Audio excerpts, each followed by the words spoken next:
네, 안녕하십니까, 시청자 여러분. 거위의 배를 타릴 것인가, 둥지를 지킬 것인가.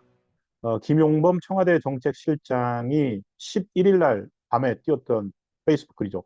차원이 다른 나라, AI 시대 한국의 장기 전략. 이 글에 있던, 원고지 한 거의 한 40매 분량의 글에 있던 이 국민 배당금이라는 발언 때문에 거의 8천까지 직전까지 갔던 주가가 빠지고, 다음날 대통령이 나와서 그거는 뭐 초과 이윤이 아니라 초과 세수를 가지고 뭐 어떻게 배당을 할 거냐 그 얘기를 한 거다. 그 김용범 실장의 글은 한번 찬찬히 그러나 뜯어볼 필요가 있습니다.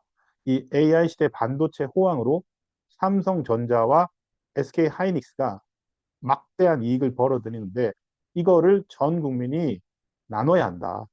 그리고 그렇게 되는 이유는 이 김용범 실장이 이제 40장 가까운 글의 한 30장 이상을 거기에다가 이제 설명을 하고 있습니다. 그렇지만 여기에 담겨 있는 발상은 쉽게 동의하기는 힘듭니다. 어떤 내용인지 한번 같이 보시죠. 지금 어떻게 본다면 국민 배당금이라는 뭐 초과 세수냐, 초과 이윤이냐 이 키워드에 함몰이 되어 있고 메모리 되어 있는데 그것보다는 그 주장을 하기 위한 빌드업 과정 그걸 보여주는 글들을 한번 보실 필요가 있습니다.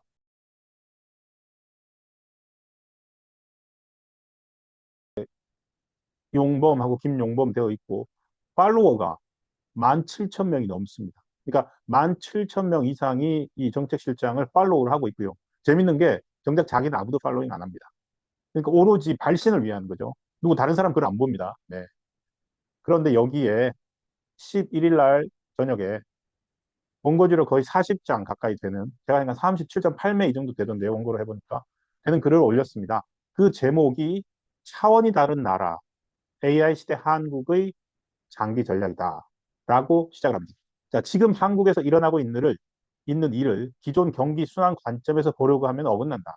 수출 좋다, 반도체 호황이다, 코스피 오른다. 이거 모두 사실인데 그것만으로는 충분하지가 않다. 이 변화가 단순한 어떤 경기의 순환에 따른 것이 아니라 완전히 우리나라 산업 구조, 국가 구조가 바뀌는 거 아니냐, 재편되는 거 아니냐. 자, 이 파격적인 가설이라고 얘기를 해놓습니다.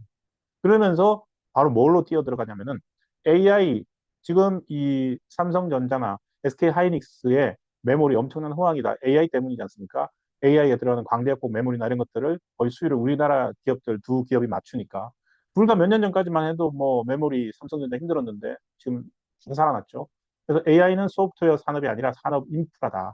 그래서 거의 한 절반 가까이가 뭐냐면은 이 AI 기반으로 사회가 재편이 되게 되면은 뭐 로봇, 그다음에 뭐 사회 곳곳에 가전이고 뭐고 다 AI가 들어가게 되면 이번 반도체 특수는 단순한 사이클이 아니라 그리고 AI는 계속 AI 관련 제품들이 나올 거고 그리고 그것들이 계속 업데이트가 돼야 되고 그렇게 되면서 데이터 센터, 전력망, 냉각, 변압, 로봇, 산업, 자동화, 도시, 인프라까지 모든 것들이 이 피지컬 AI까지 다 바뀔 거다. 그렇게 되면 지금처럼 AI가 데이터 센터나 클라우드 안에 머무르는 게 아니라 현실 세계로 다 들어간다.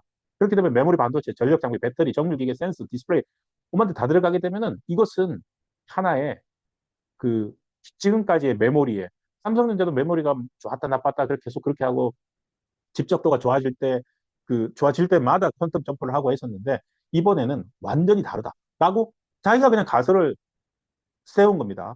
그러면서 그 다음에 이게 가설이고 이제 이 AI 기반의 메모리는 영원할 거다 이 얘기를 하는 거죠. 그런 다음에 이 변화를 뭐라고 얘기를 하냐면은 마치 노르웨이나 스웨덴 이런 북유럽 국가들이 북해에서 석유가 난 것처럼 북해에서 유전을 발견한 것처럼 그렇게 얘기를 합니다. 슬쩍 얘기를 합니다. 근데 이게 이 북해 유전을 슬쩍 얘기해 놓는 게 뒤에 가서 국민배당 얘기하려고 하는 거예요. 다만 이러한 변화는 북해에서 유전이 발견될 때처럼 즉각 알 수는 없다. 그렇지만 나는 안다.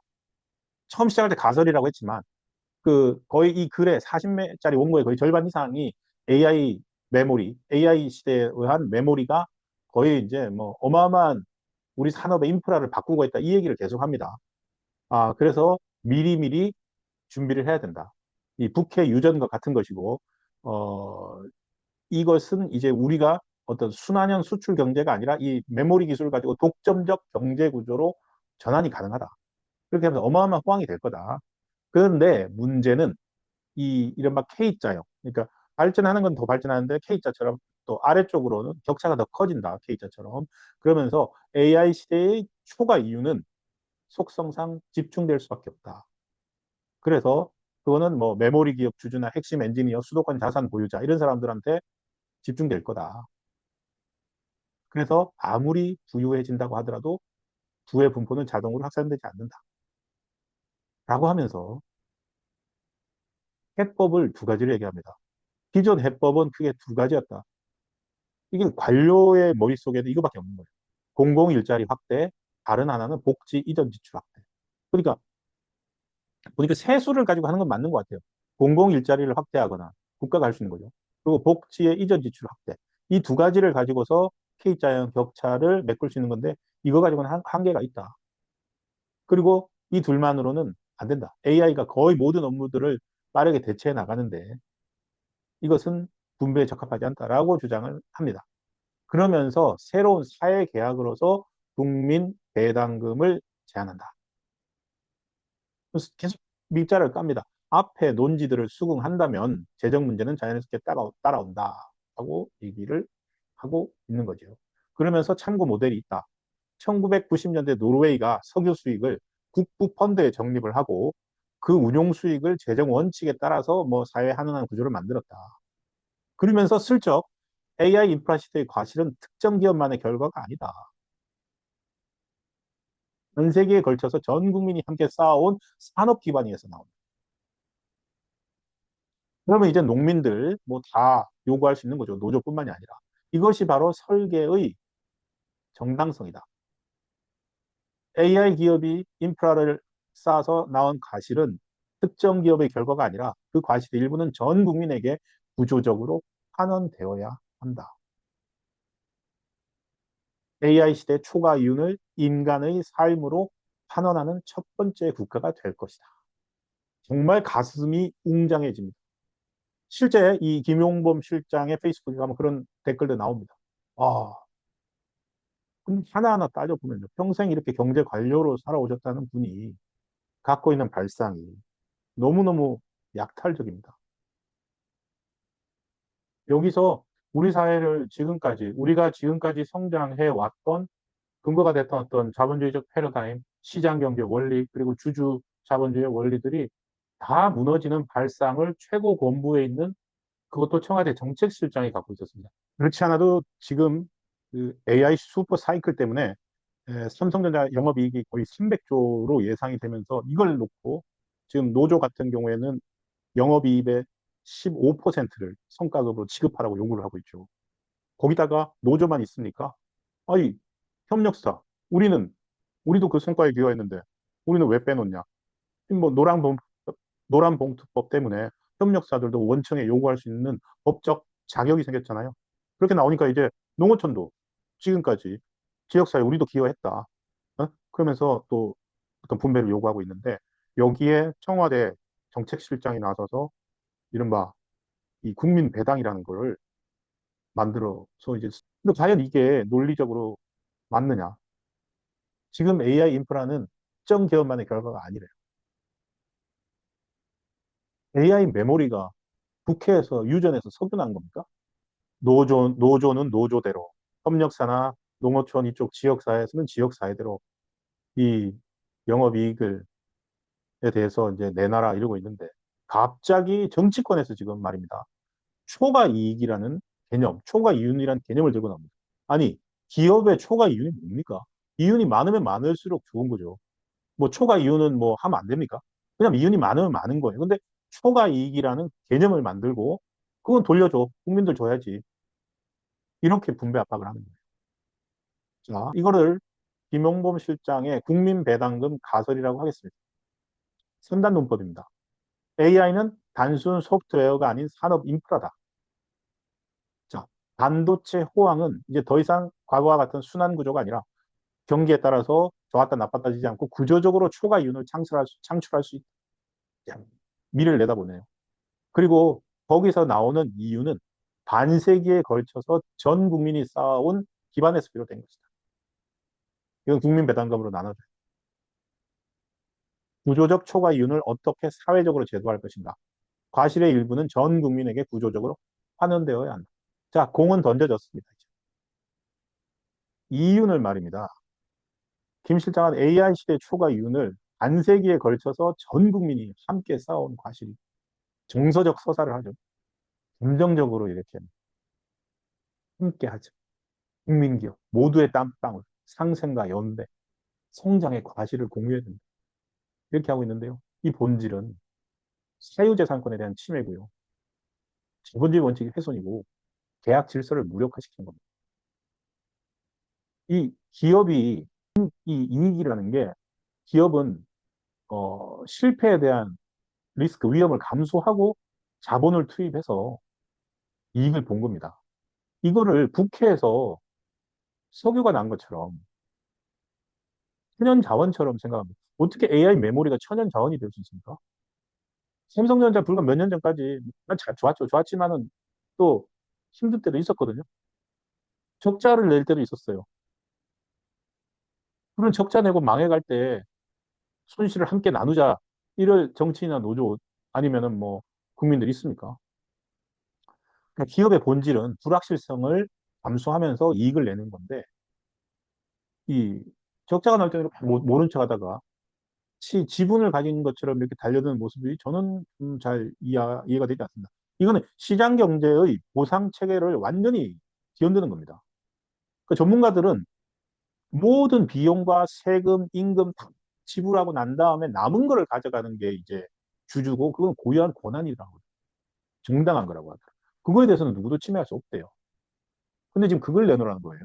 노조는 영업이익의 15% 나달라고 그러고 노조가 그러니까 계열사들도 달라 그러고 그래서 기업이 적자를 볼 때는 아무도 안 도와주다가 갑자기 이익이 나니까 막 모두의 기여다 이렇게 달려드는 거.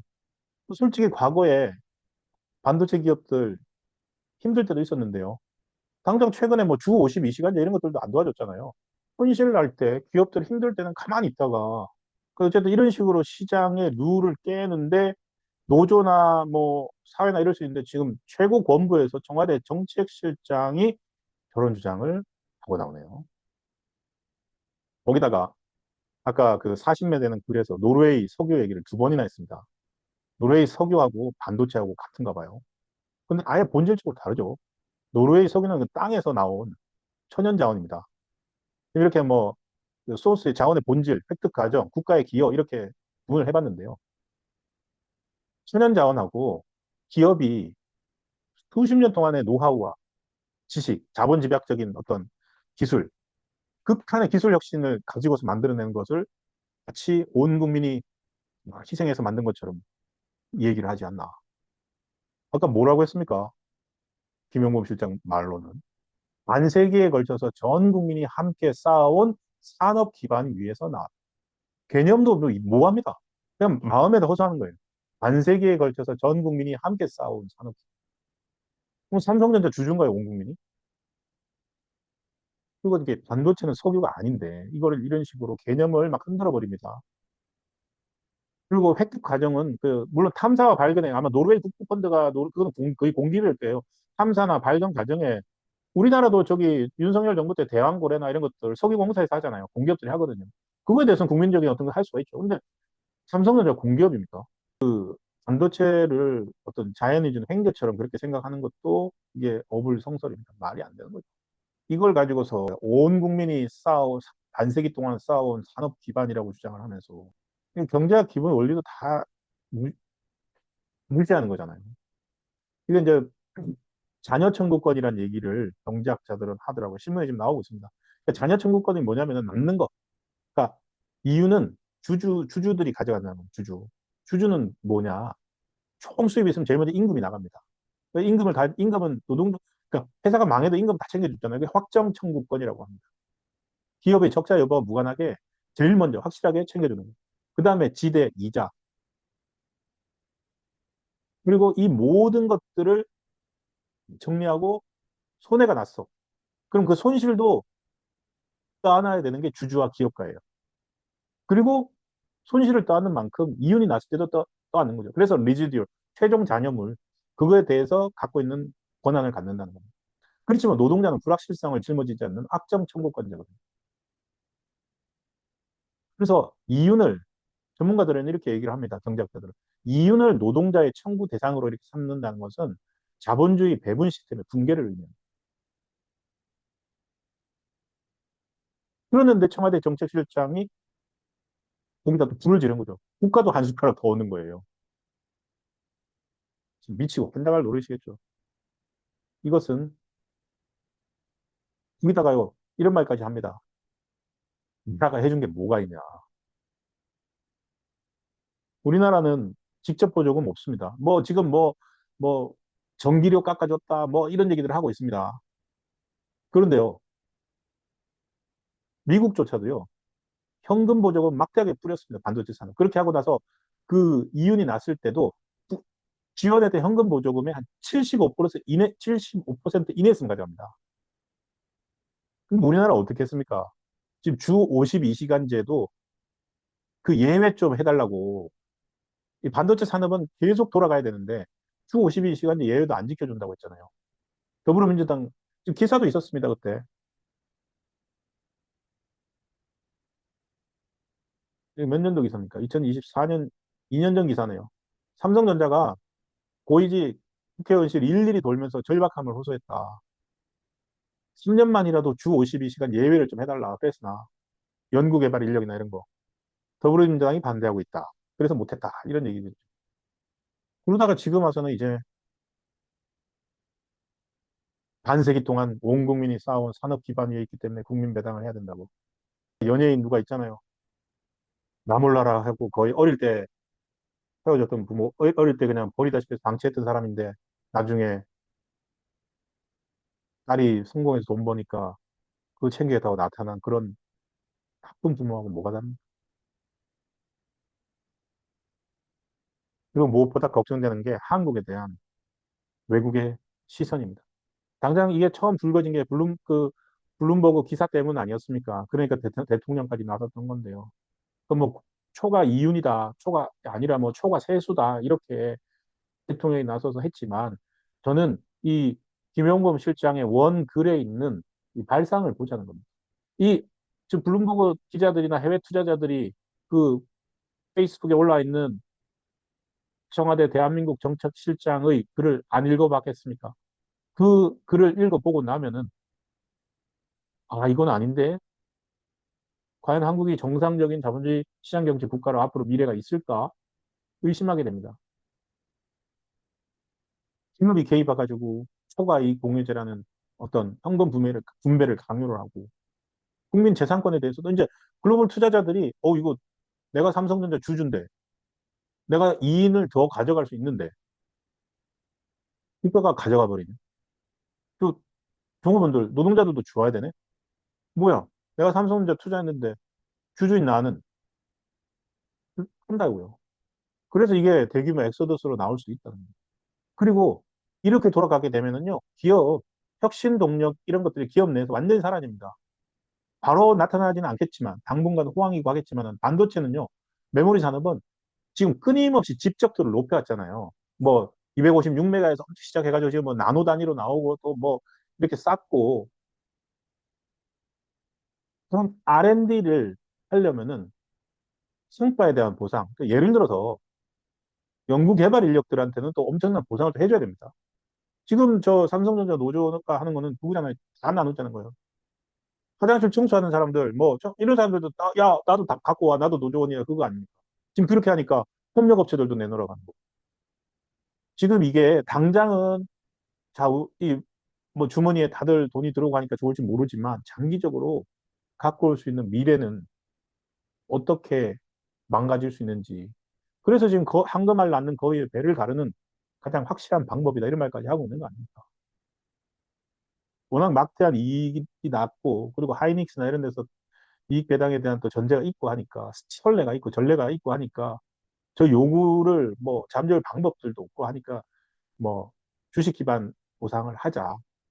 그런 아이디어들을 내놓고 있는데, 저는 지금 이 발상 자체가, 어딘가 우리 사회의 안정성이 무너지고 있고, 우리 사회의 체질이 진짜 바뀌고 있다는 거. 보여주는 큰 징후인 것 같습니다. 황금알을 낳는 거위 때문에 이제 저 황금알을 절대 깨지지 않는 금속성 황금알로 만드는 방법은 재산권을 확실히 보호하고, 네. 그리고 국도적인, 예를 들어서 그 정도로 하려면은 지금 뭡니까?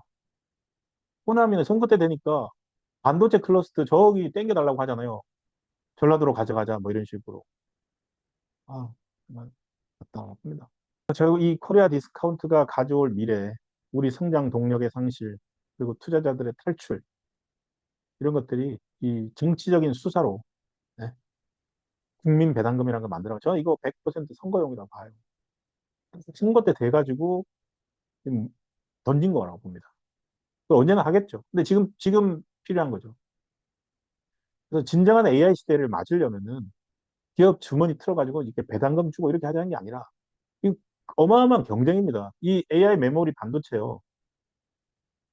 TSMC도 있고요. 그리고 반도체에서 어떻게든지 따라잡으려고 하죠. 중국이 호시탐탐 노리고 있습니다. 지금 우리나라 휴대폰, 디스플레이, 배터리, 어쨌든 중국한테 다 넘어갔습니다. 우리가 지금 기술 우위를 갖고 있지만 디스플레이만 해도 다 넘어갔어요. TV도 넘어갔어요. 삼성전자 가전 부분이 과거만큼 돈을 못 법니다.